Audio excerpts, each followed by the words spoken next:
حضرتك طالع تصطاد جر ومخك عمال يودي ويجيب، اطلع بلنسة ولا اطلع بمكنه؟ طب مكنه عاديه ولا مكنه كهرباء؟ طب انا هشتغل على ايه؟ هشتغل ببورد ولا هشتغل برابله ولا هشتغل بسبحه؟ وازاي انا هجهزهم؟ وازاي اعرف جو صيد جر ولا لا؟ كل ده انا هتكلم فيه النهارده مع بعض. فالموضوع كبير وفي شرح كتير ونقط مهمه هتكلم فيها. بس الاول انا حابب اشكر كل الناس اللي بتدعمني بالتعليقات. شكرا ليكم بجد، تعليقات جميله جدا فعلا، بشكركم وتحياتي ليكم. فخلينا مع بعض كوباية الشاي بتاعتك وتعالوا نشوف حدوتة الجر دي هتوصلنا لفين.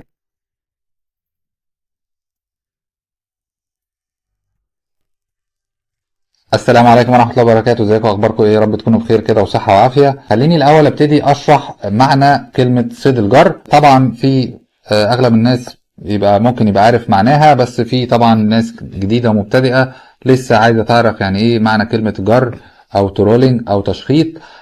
كل دي مسميات لطريقة صيد واحدة، الا وهي سحب الطعم من ظهر المركب وهي ماشية بسرعة معينة، خلاص، عشان تستهدف الأسماك الكبيرة وفي نفس الوقت تغطي أكبر مساحة ممكنة في وقت قصير. ده المعنى بالنسبة لصيد الجر. تمام كده؟ في كام نقطة مهمين جدا بيعتمد عليهم سر نجاحك في صيد الجر، طبعا بعد التوفيق من ربنا وكرمه، بس احنا بناخد بالأسباب. السبع نقط دولت، تمام، انت كصياد هاوي او كصياد الصيد الرياضي لازم تاخد بالك ويبقى عندك معلومات عن السبع نقط دولت، عشان تبقى عارف ان انت طالع في ظروف مناسبة لصيد الجر ولا لا. فانت اول نقطة عندك لازم تبقى عارف ان حالة الجو بالنسبة الخاصة بصيد الجر بتكون جو معتدل هادي جدا، مفهوش امواج كتير، بتراوح الريح ما بين 6 عقدة ل 12 عقدة، ممكن توصل لل 15 عقدة، اكتر من كده مش هتعرف تصطاد جر. ونفس الوقت لو في امواج، ارتفاع الموج بتتكلم في نص متر لغاية متر ونص، برضو اعلى من كده مش هتعرف تصطاد وتشتغل على الجر، لان الحركة او الاكشن بتاع الطعماية مش هيبقى مظبوط، وهتلاقي الطعماية كل شوية تطلع بقى على سطح المية وتنزل تاني، وكل دوت ما بيلفتش انتباه السمكة وتلاقيها ما جاتش بتقرب من الطعم خالص، سواء بقى طعم طبيعي او طعم صناعي. فانت لو الجو مش مناسب او مش في الدرجات دي، فانت احسن لك انك ايه، طلعت رحلة صيد جر فيفضل تلغيها. لو انت طالع رحلة عادية تسقيط اللي احنا بنطلعها كلنا، فانت ما تتعبش نفسك وطالع في رحلة فيها 20 عقدة ولا 18 عقدة والكلام ده كله، فما تتعبش نفسك وتاخد ايه عدة الجر معاك. خلاص، دي اول نقطة. تاني نقطة بالنسبة لك التوقيت بتاع صيد الجر، امتى بتصطاد او تشتغل على الجر. انت عندك من الفجر لغاية الساعة 9 الصبح، خلاص، وبعد كده من 4 العصر لغاية المغربية، ده التوقيت المناسب للشغل الجر. ممكن تصطاد في وقت الظهر، بس بتبقى رايح بحر مفتوح وبيكون الجو مظبوط فيه، ما يكونش درجة الحرارة عالية، ساعتها ممكن تشتغل على أعماق وتشتغل السمك اللي هو في درجة الحرارة اللي بيبقى هو متواجد فيها يعني. نخش بقى على النقطة الثالثة اللي هي الموسم بتاع الأسماك. بالنسبة لشغل الجر لازم تبقى عارف الطلعة اللي انت طالعها ديت في الشهر المعين اللي انت هتتحرك فيه، ده يخص اني سمكة، لان طبعا في اسماك بتنشط في شهور معينة واسماك بتنشط في شهور اخرى. تبقى عارف مواسم اللي بسمك بينشط فيها، تمام، عشان تبقى عارف انت طالع تستهدف اني نوع سمكة، لان في اسماك بتنشط مثلا في شهر 4، الاسماك التانية لا، والعكس صحيح، وهكذا على مدار السنة. صيد الجر شغال في طول السنة ما عدا شهر 11 وشهر 12، ويقل في شهر 1 بسبب حالة الجو. طبعا بيبقى المياه ساقعة والاسماك دي بتحب درجة حرارة دافية، وفي نفس الوقت التيارات والهواء بتبقى عالي والموج بيبقى عالي، فبيصعب ان انت تصطاد في ال3 شهور دولت. غير كده طول السنة موجود. طبعا بيختلف بقى الاشهر لشهر حسب نوع السمكة، فانت تبقى عارف نوع السمكة دي هتشتغل على العايم ولا هتشتغل بين الميتين ولا هتشتغل في القاع. انا بقسمها بطريقتي كده بسيطة جدا. زي ما انتم شايفين، المية هنعتبر ان ده سطح المية، خلاص، ده العمود المائي، تمام، متقسم ل3 اجزاء. الجزء اللي فوق دوت اللي هو اللي على وش المية، والجزء دوت بين الميتين، والجزء الاخراني ده اللي هو القاع. فالسمك بيتواجد في الثلاث اجزاء دولت. طبعا انا مقسم ان مثلا الجزء اللي بيعوم دوت اللي هو التونه والحصان او الماهي ماهي والدراك، طبعا ليه اشهر معينه بينشط فيها. فمثلا لو جينا اتكلمنا 2 و3 و4 ممكن لما تيجي ترمي في الجزئيه اللي فوق دي حاجه من دول يطلعوا لك. لو جينا اتكلمنا مثلا عن القاع، عندك من شهر 5 لغايه شهر 10، لو جيت برضو رميت ممكن يخش لك بقى ايه هامور او ناجل او شريفه او بهار. فالحاجات ديت تشتغل على الغاطس، على الغريق، على العمق، تمام، بحيث ان انت تبقى ماشي قريب من الشعبة. اما بالنسبة للجزء المتوسط اللي هو بين الميتين دوت، فانت عندك البراكودا والبياض والسيف وابو شراع، كل الكلام ده بين الميتين. وده عنده القدرة ان هو يا اما يطلع يتغذى على سطح المية، وفي بعض منهم بيقدر ينزل ياكل من القاع، فعشان كده هو متواجد طول السنة. فانت ممكن لو رميت في ال بين الميتين تطلع اي حاجه من دولت. عشان كده اغلب الصيادين واغلب رحلاتكم بتلاقيكم بتطلعوا يا اما بياض يا اما ايه براكودا، لان هو دوت القاع اللي انتوا بتنزلوا تصطادوا فيه. وبغض النظر بقى عن اختلاف موسم الصيد ايه بتاع باقي الاسماك التانية. لكن لو انت عايز بقى تتارجت الاسماك التانية، فانت تبقى عارف اشهر بتاعتها وبتنشط في انهي شهر. وبرضو خد بالك، انت خلي بالك يعني ابقى اقرا برضو، حاول تتفرج على موسم الهجرة بتاع الاسماك ديت، لان انت مثلا ايه ممكن تبقى طالع تصطاد في الغردقة وهو في الموسم بتاع سمك الدراك مثلا، بس لسه بيخش على شلاتين وبيخش على مرسى علم والقصير ولسه ما جاش عندك. فده مش معناه ان ما فيش دراك، بس هو لسه ما دخلش ناحية الغردقة. فانت ممكن تبقى ايه طالع تستهدف الدراك في الغردقة في التوقيت الغلط. فانت برضو ايه حاول تقرا وحاول تتفرج على حركة السير وحركة الهجرة بتاعت انواع السمك، عشان بس ايه تزود المعلومات عندك. بعد كده هنخش بقى على النقطة الرابعة، تعتبر من النقط المهمة برضو، اللي هي سرعة المركب. فانت عندك سرعة المركب، لو المركب ماشية بطريقة سريعة جدا او بطيئة جدا، تمام، مش السرعة المحددة لصيد الجر، الموضوع صيد الجر هيبوظ تماما يعني، فاهم، مش هتعرف تطلع اي حاجة، لانه هيأثر على حركة الاكشن او المحاكاة بتاعة السمكة او الطعم الصناعي او اللعفة الميتة. فلازم تبقى عارف برضو السرعات اللي انت بتستخدمها في الجر. طبعا هنا السرعة بتاعة المركب بتتقاس بوحدة العقدة، مش زي الكيلومتر، بس انت لو عايز تحسبها بالكيلومتر فانت بتضربها في 1.85 يطلع لك قد ايه كيلومتر. فالمهم انت عندك الدراك من 7 ل 12 عقدة، عندك التونة بتاكل من 6 ل 9 عقدة، تمام، الناجل من 4 ل 6 عقدة. شايفين الناجل بطيء، ما بيحبش الحركة السريعة، يعني هو اصلا على ما يفكر ويبتدي يقرر ويخش يهجم، لو انت ماشي اسرع من كده هو مش هيجيله الاهتمام بان هو ايه يجري ورا السمكة ويهجم عليها. عندك البهار من 5 ل 8 عقدة، عندك البراكودا من 5 ل 7، والشرايف برضو نفس القصة، والماهي ماهي عندك من 4 ل 10 عقدة. فانت ايه لازم تبقى عارف كل سمكة بتمشي على انهي عقدة، وبالتالي طبعا لازم تبقى انت متفق مع الريس هيمشي قد ايه، تمام، والعمق قد ايه، عشان برضو ايه تبقى انت عارف هتشتغل ازاي وهترمي طريقة جر ايه بالظبط. لو انت بقى هتشتغل بقى في بحر مفتوح، تمام، وهتشتغل اسماك احجام كبيرة زي الشراع والسيف والحاجات دي كلها، فالاسماك الكبيرة دي بتحب بقى الطعماية تكون بتجري بسرعة، ممكن تتحرك من 11 ل 15 وممكن 16 عقدة كمان، لان الاسماك دي ما بتشدهاش الحركة البطيئة، هي بتحب اللي بيستفزها سرعة الطعم وهي ماشية. فانت برضو ايه تبقى عارف الكلام ده كله. طيب لما نيجي بقى نخش بقى في النقطة الخامسة، انت النقطة الخامسة دي اللي هو المكان، اماكن الجر ايه، تمام. انت ما ينفعش تبقى ماشي كده في البحر وتقول انا هنزل اجر، لا، هو الجر اصوله ليه اماكن المفروض بتمشي تجر فيها. عندك حوالي 5 اماكن، اللي هم مثلا حافة الشعبة، خلاص، وده بيبقى على حدود الشعبة العميقة، يعني هو ماشي وفي شعبة من تحت يا دوبك على الحافة بتاعتها. في عندك الممرات بين بقى الشعب، دي بتمشي من خلالها وبرضه ترمي شغل الجر بتاعك. عندك النقط البارزة، النقط البارزة دي اللي هي بتبقى انت ماشي على عمق قريب ومرة واحدة تلاقي حصل جرف او العمق نزل فجأة لمسافات غويطة، فهنا بيبقى السمك مترصد للاسماك اللي خارجه من الشعبة او من الحافة ديت. الاسماك الكبيرة بتبقى واقفة ومترصدة زي البراكودا والبياض. وعندك بعد كده الجزر الصغيرة ممكن تبقى حواليها في اسماك بتمشي دايما حواليها كده داير ما يدور. واخر حاجة البحر المفتوح بقى، لو انت هتشتغل في الاسماك الضخمة، لو تونة كبيرة او دراك كبير او شراع او السيف، الكلام ده كله بيبقى بحر مفتوح، وبتنزل بقى اغزار كبيرة بتتعدى فوق ال100 متر، فانت لازم تبقى عارف انت بتجر فين.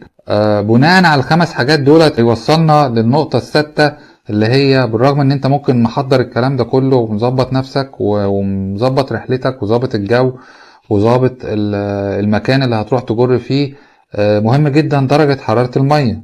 درجة حرارة المية اعتقد من 20 ل 26 ده انسب درجة لاسماك الجر اللي بينشط فيها.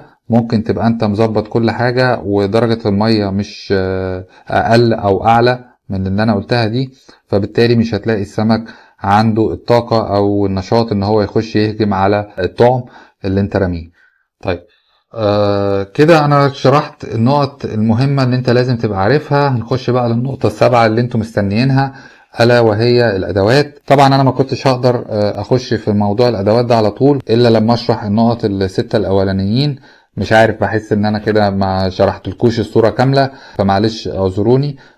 تعالوا نخش بقى على الادوات وازاي بقى بنحضر الطرق بتاعة الصيد. انت لما هتيجي تصطاد جر، يا اما هتصطاد بلنسة او هتصطاد بمكنة، خلاص. سواء بقى مكنة عادية او مكنة كهرباء، 3 بيشتغلوا بنفس الفاعلية، بس بتختلف في المجهود البدني اللي بتبذل اكتر مع اللينسة، وبعدين مع المكنة العادية اقل شوية، ومع المكنة الكهرباء مفيش مجهود خالص. وطبعا مقاسات الخيط اللي بتركب على كل حاجة من دولت.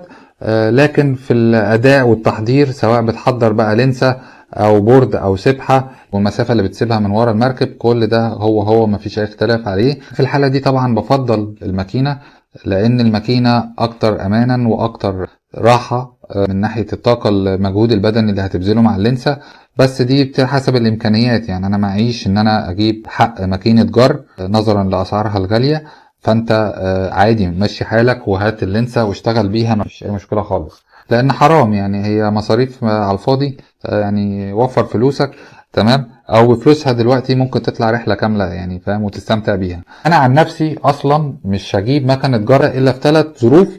خلاص، لو انا بطلع رحلات صيد كتيرة جدا، او بطلع رحلات خصيصة للجر، يعني رحلة صيد جر فقط، تمام، او انا من محب المقتنيات وعايز اكمل باقي المجموعة بتاعت عدتي، وربنا كرمني فاروح اشتري عدة جر. غير كده انا مش هجيب مكنة جر اصلا خالص، وانا فعلا ما عنديش مكنة جر. ممكن استلفها، يعني ممكن تستلفها من حد من صحابك، لكن انا مش هروح ادفع فلوس في مكنة جر، لان انت استخدامك بسيط. احنا كلنا بنطلع طلعات بسيطة جدا عادية جدا. برضو خلي بالك، اصل انت الرحلات اللي احنا بنطلعها العادية اللي هي المعروفة دايما، الجر ده ما بيعتبرش صيد جر اصلا. انت بتسمع رحلات جر وتسقيط وجيج والكلام ده كله، يا عم الحاج انت مش هتشتغل كل الكلام دوت. بالنسبة له هي طلعت الجر، هو ما كدبش عليك، هو بالنسبة له طلعت الجر من اول ما بيتحرك من مكان السقالة او المارينا او الشط لغاية الطرحة اللي هو هيبتدي يشتغل فيها، او المكان اللي هيبتدي يشتغل فيه تسقيط.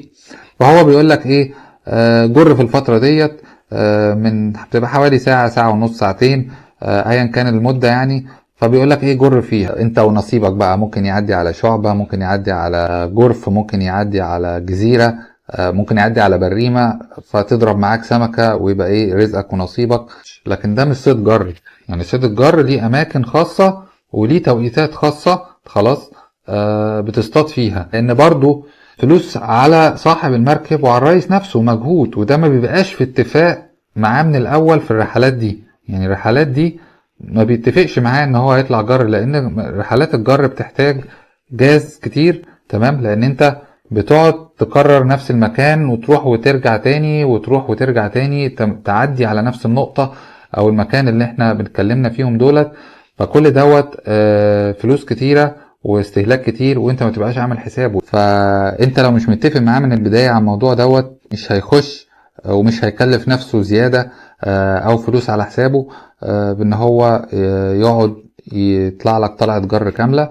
فانت بس لازم تبقى فاهم رحلة جر، تسقيط، جيج، الكلام ده كله ووقت كمان، يعني ده وقت ضايع وفي نفس الوقت جاز ومصاريف كتيرة واستهلاك. فانت الكلام ده كله مش منطقي، يعني هتجر وتجيج وتسقط في رحلة كلها مثلا 36 ساعة ولا 3 ايام، يعني ده فاهم. فانت ايه، مش في مضمون الجر بمعناه بحقه حقيقي. والجيج برضو ممكن يقف لك ساعة، نص ساعة على ارض وعرة، ممكن تطلع سمكة ممكن ما تطلعش، بس هي مش رحلة جيج. رحلة الجر بيبقى اليوم كله للجر، رحلة الجيج بيبقى يوم كله للجيج. وممكن في الليل تقعد بقى في حتة تبيت فيها مريح فيها، ده اذا كان فيك طاقة اصلا. تمام. تبتدي ايه تسقط على حاجات خفيفة بقى بتاعت في الليل ديت. خليك فاهم بس القصة ديت يعني. لكن رحلات الصيد بتاعتنا كلها اللي احنا بنطلعها عموما بتبقى شغلها خفيف جدا ومش محتاج تكلف نفسك انك تجيب مكنة جر وتفضل عندك في البيت.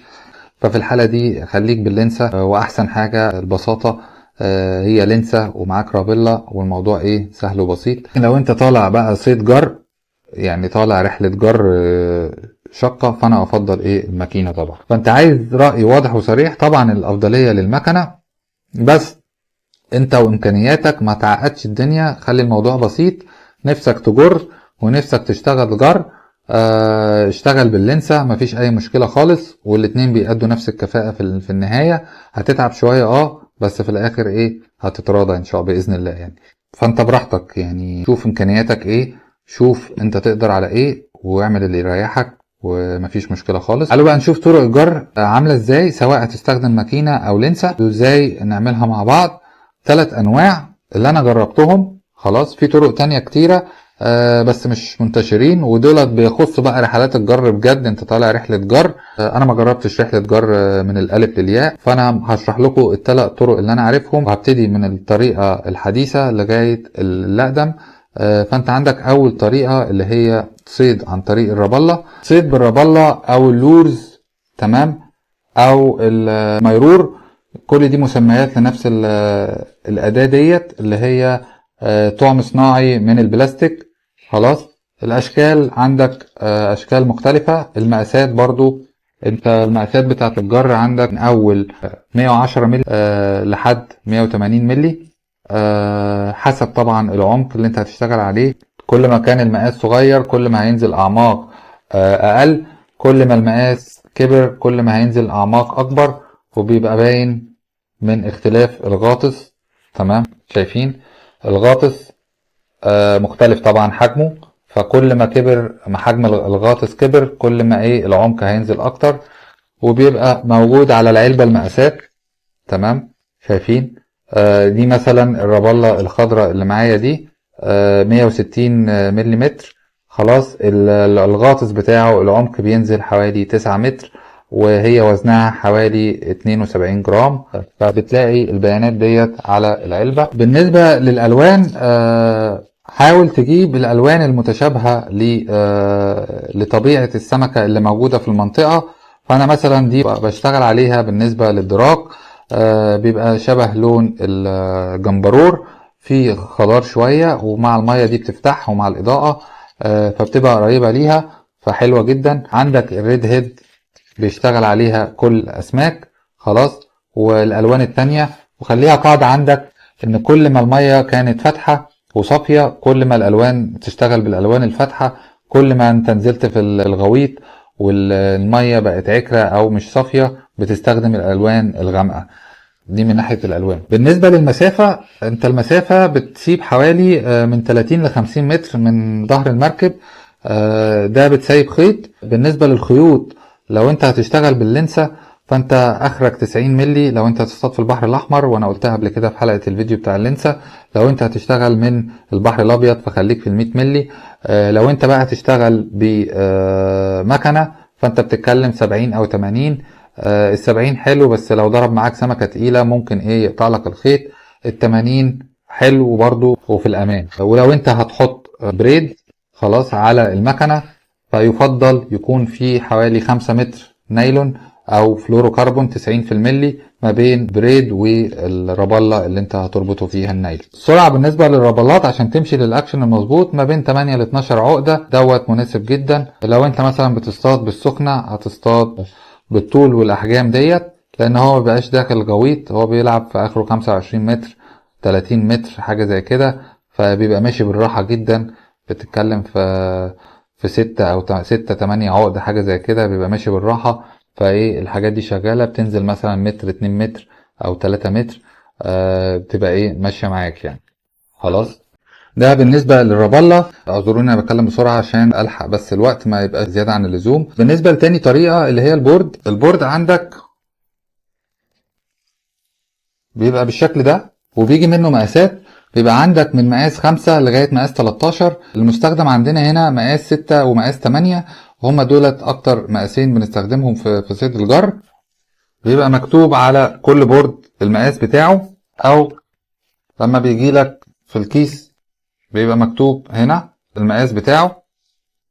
ماشي، احبس في شغل البورد تمام، ودي حاجة ترجع لك، كل واحد طبعا ايه براحته. تستخدم على البورد يا اما المعلقة اللي هي الشكل ده خلاص، او بتستخدم الطعوم المطاطي اللي هي من السيليكون اللي هو الكاليماري اللي بالشكل دوت. ما بفضلش ان استخدم لعفة ميتة او طعم حي، لان ممكن يعمل خلل في البورد، ويخلي البورد لو الطعماية مثلا اتقل او لو الطعم حي مثلا وشد السمكة فايه يأثر على البورد ويخلي بوز البورد يطلع لفوق، يطلع لك البورد على سطح المية، وبالتالي تبقى انت خسرت ايه طريقة الجر بتاعتك. من ناحية الالوان سواء بقى المعلقة او الطعوم السيليكون حسب المرعى اللي انت رايح تصطاد عليه، حاول تجيب حاجة قريبة للبيئة اللي السمك بيستهدفه. تمام، زي ما انا شرحت في الرابلات، نفس القصة قاعدة، كل ما هتنزل تحت هتاخد اللون الاغمق، كل ما هتقرب من السطح المية هتاخد اللون الافتح. الخيوط بالنسبة للبوردات فانت بتستخدم حوالي 120 لغاية 140 ملي، ده على اللينسة، عكس طبعا الرابلة بتستخدم حوالي 90 ملي. لو انت هتستخدم مكنة على البورد هتستخدمها على ماكينة جر، يبقى انت هتستخدم ال 80 ملي او 70 ملي. بتربط الخيط الاساسي سواء جاي بقى من اللينسة او من ماكينة الجر في الخيط اللي جاي من طرف البورد، والخيط الخلفي اللي هتركب فيه الطعم بتاعك بتركب حوالي من 10 ل 11 متر خيط مقاس 90 ملي. وبعد كده بتركب المدور بتاعك. لو انت هتركب نايلون وبعدين الطعماية الصناعي بتاعتك هتحط من النايلون مقاس 90 ملي برضو حوالي متر ونص، وبعدين تربط المعلقة لو انت هتحط المعلقة. لو انت هتستخدم الطعوم المطاطي ديت اللي هي الطعوم السيليكون الكاليماري السيليكون، فانا بحب ان انت تستخدم الواير هيبقى حوالي 100 ملي وطوله هيبقى حوالي 50 سنتي او 60 سنتي، ده اقصى حاجة. وبعدين تركب ايه الواير في المدور اللي جاي من ظهر البورد، وبتجمعهم كلهم مع بعض بالمنظر دوت، وتكون عامل الكلام ده في البيت، وتبقى ايه مجهزهم كده وحاططهم في كيس وحاططهم في الشنطة، بحيث وانت على المركب ما تضيعش وقت، ويا دوبك بتطلع البورد بتاعك وتحطه ايه وتصطاد بيه. نفس القصة في المعلقة، فانا بفضل ان انت يبقى معاك نوعين من البورد اللي هو مقاس 6 ومقاس 7 زي ما انا وريتكم، وبتبقى ايه محضرهم، واحدة بالمعلقة واحدة بالطعم السيليكون، وبناء على الرحلة وبتسأل الرئيس وبتستشيره ترمي اني واحد فيهم، هو ممكن ينصحك ساعتها ويقولك ايه ابتدي جر من المقاس ده او المقاس ده. بالنسبة للسبحة اللي هي الطريقة الثالثة واخر حاجة، عندك نوعين من السبحة. في السبحة التقليدية تمام اللي هي بتبقى طويلة شوية، دي بتبقى بالوزن، بيبقى عبارة عن اللينسة. تمام، اللينسة بتبقى من 120 ملي خلاص لحد 160 ملي حسب العمق اللي انت هتنزل عليه والسمكة اللي انت هتستهدفها. وبعد كده بيبقى فيه مجموعة من السبح مضغوطة على الخيط بطريقة دقيقة، وطبعا ليها انا شارح الكلام دوت في فيديو تاني عشان بس مطولش عليكم.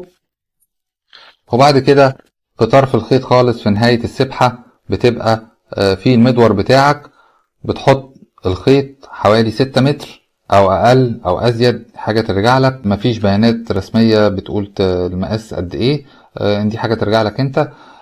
بس انت تقريبا يعني من 6 متر او اقل او ازيد بحاجة بسيطة جدا، ما تزودش عن كده. تحط الخيط 120 ملي او 160 بنفس سماكة الخيط اللي على اللينسة، وبعدين تركب الطعماية بتاعتك ايا كان نوعها بقى.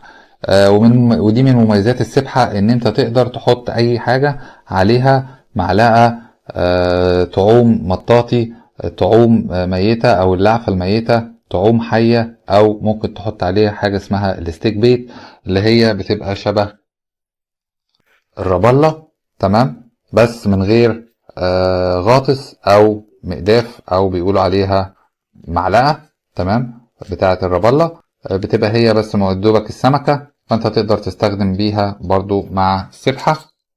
دي بالنسبة للسبحة، تمام. في بقى النوع التاني اللي هو السبحة الصغيرة، تمام، ودي سهلة.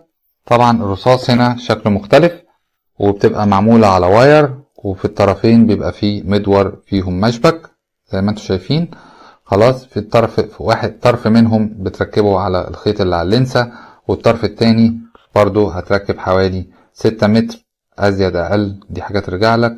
وبعدين الطعماية ايا كان نوعها. ده كده ايه بشكل مبسط. عايز تعرف تفاصيل اكتر، انا عامل ايه فيديو خاص بالسبحة، تقريبا حوالي 20 دقيقة ولا حاجة زي كده، مش عارف، بس انا هو فيديو طويل فانا ما كنتش هقدر اضمه على الفيديو دوت.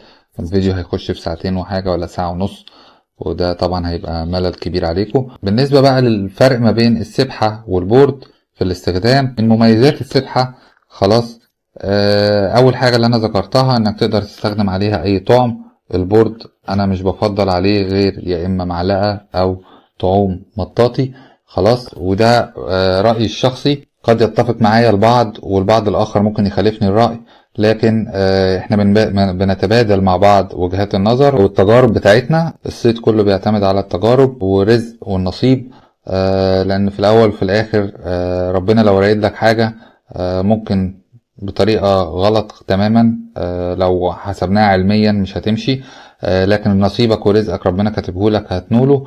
لو مش نصيبك وانت عامل كل حاجة بحذافيرها وملكش رزق فمش هتنولها، وبرضه ما تزعلش لان ده بيبقى خير ليك. من مميزات السبحة تستكشف الارض، تمام، القاع، وقت اطول من البورد، لان السبحة هنا بتعتمد على نزولها للقاع على الوزن بتاعها. فكل ما المركب بطأت السرعة بتاعتها كل ما الوزن ده نزل، عكس البورد كل ما انت بطأت السرعة البورد هيعلى لفوق، والعكس صحيح.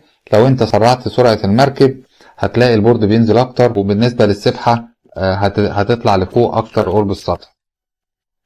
فانت لو بتستهدف اسماك القاع زي الهامور والناجل والشرايط والكشر والحاجات دي كلها، ما بتهجمش بنفس سرعة الدراك والبراكودا والبياض، بتاخد وقت على ما تاخد القرار لان هي سمكة تقيلة بطبعها. في الحالة دي ممكن البورد على ما يعدي من قدام المنطقة بتاعتها وهي بتبتدي تبص وتاخد القرار يكون المركب مشيت بعيد عن المنطقة، وطبعا هي مش هتخرج عن المنطقة بتاعتها.